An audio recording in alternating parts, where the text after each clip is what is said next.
বন্ধুরা, তোমরা মানসিক দিক থেকে এবং সমস্ত দিক থেকে যদি শান্তি পেতে চাও, সুখী হতে চাও, আমার কথাটা এবার শোনো। খুব ভালো কথা, সম্পূর্ণটা পড়বে, তোমরা অবশ্যই শান্তি পাবে মনে, আর সুখীও হবে মনে, সব দিক থেকে সাফল্য লাভ করবে। শোনো কথাটা। মুখে খুবই মিষ্টি, অন্তরে তিক্ততা, ওর চেয়ে অনেক ভালো সামনাসামনি শত্রুতা। বুঝতে পেরেছ কিছু? মানে বুঝলে পাগল সেরে যাবে। যাদের মুখে মিষ্টি কিন্তু অন্তরে বিষ, প্রত্যেকটা লোকের ক্ষতি করে, তাদের সংসর্গ ছেড়ে দাও। এদের চেয়ে যাদের মনে তিক্ততা, মনে তেতো, প্রত্যেকের লোকের নিন্দা করে, প্রত্যেকের ক্ষতি করে, তাদের সঙ্গে মেশাচ্ছে সামনাসামনি শত্রুতা থাকা অনেক ভালো। সামনাসামনি শত্রুদের মোকাবিলা করা যায়, কিন্তু অন্তরের তিক্ততা যাদের আছে তাদের মোকাবিলা তুমি করতে পারবে না। তারা তোমাদের ভিতর থেকে শেষ করে দেবে।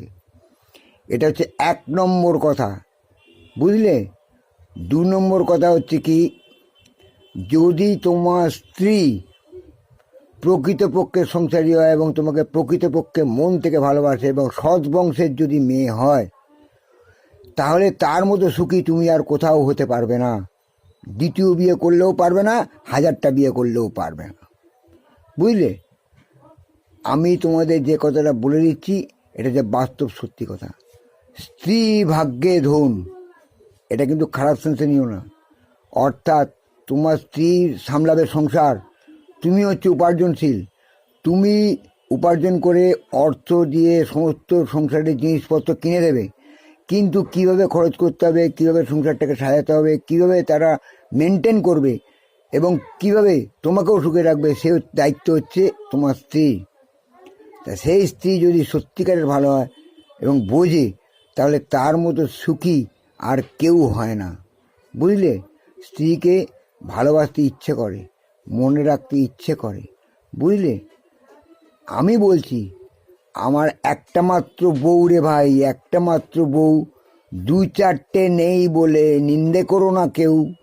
আমার একটা মাত্র বউ রে ভাই, একটা মাত্র বউ, 2-4টে নেই বলে নিন্দে করো না কেউ।